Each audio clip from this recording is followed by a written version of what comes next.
खुलुमबाय खोब गोजोनथाव खौरां दिनै नैबे मिडियानि जुगेदे आं फोरमायनो लुबैनाया बेनो दिनै जोंहा एमएलए खौ जों कन्टेक्ट लादोंमोन जाहाथे एमएलए आ सफैयाखिसै सफैनो एगेन्स्टआव आं आफादगिरि हिसाबै आरसि खौ बेखेवनाय जाबाय समग्र जोंहा बे आरसिनि दारैनो मावनो गोनां खामानिफ्रा बिथरन जायो बेनिखायनो जों बेखौ दिनै बेखेवनानै लानो हाबाय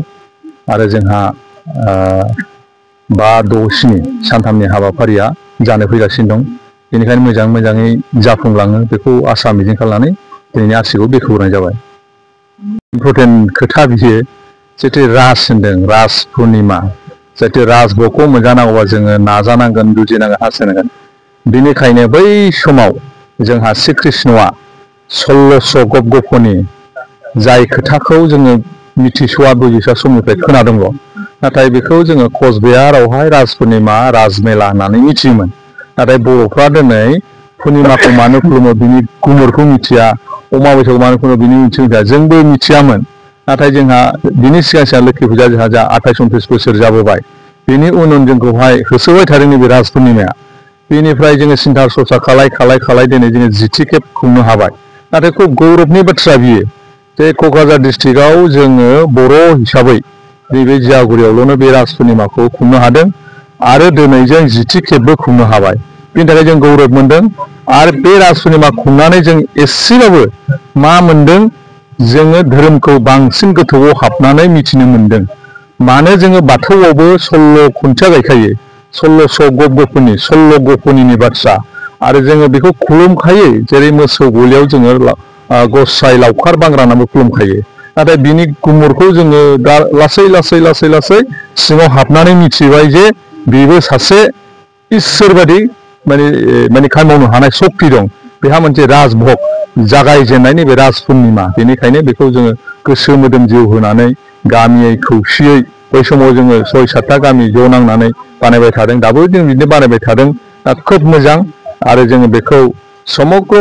ओनसोलनि रायजो राजा जाय बिथांमोनहा फैनानै सिबिफैनो खुलुमफैनो मान लाफैनो बिनानै लांफैनो हागोन गो लांफैनो हागोन सक्ति लांफैनो हागोन आरो बेवहाय जोंहा फुजारि दं फुजारिया खिथागोन बिनि सक्तिया मा बिनि गुना मा बिनि रहस्यआ मा बेफोर गासैखौबो मोनदांनो हागोन आरो मिथिगोन आरो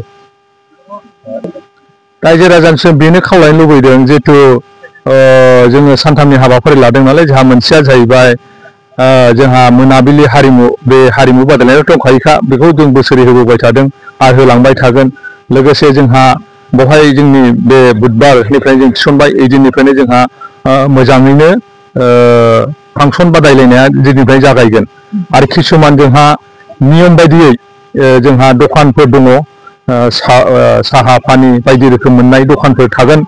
बेफोर गाज्रि बुस्थु गैया जाहाथे जों मोजांखौल' जोङो डिसिप्लिन खालामनो सानदों ओमफ्राय जोङो दिनैनि आरसि बेखेवनायनि गेजेरजों बे डिसिप्लिनखौ लाखिनोनो मोजांथार जाहाथे खुंफुंनो दावराव गैया दावसि गैया नांलाय खमलाय गैयालासे आफा श्री कृष्णनि जितु जुलुन जात्रा जागायजेननायखौ जों मोजां मावनो थाखाय ओमफ्राय साफ्रोमबो रायजो राजाफोरखौ खावलायनो लुबैनाया बेनो जिहेथु जोंहा मोजांखौसो जों हास्थायनांगौ गाज्रिखौ जों मालाबाबो हास्थायनाङा बेनिखायनो सेथि नैथि थामथि दिनाव जोङो गुदिनिफ्रायनो जौसिम जोङो साफा नङा साफा गान खनगिरि रोजाबगिरि जों सेस्था बानायदों नाथाय जोबथारनायाव जोंहा बुकिं बादि जाखाबाय मानगोनां बर'नि गोदोनिफ्रायनो गागुसिन बुंनांगोन बुदांबुलब ब्रह्मखौ जों मोनबाय खुब गोग्गानाय मोनदों बिथाङा एडभार्टाइजबो हरबाय बेनिखायनो ओनसोलनि एरियानि हारि हारिसा गासैखौबो आङो बाव फैनानै बाहागो लाफैयो आरो मोजांथार जोंनि फुजा मेला जानानै थाङो आरो आफा श्री कृष्णनि राज पुर्णिमाबो जाफुङो बेखौनो साफ्रोमबो रायजो राजानिसिम बुंनानै आं बेखिनि मोननायखौ दोनथ'नाय जाबाय गोजोन्थों।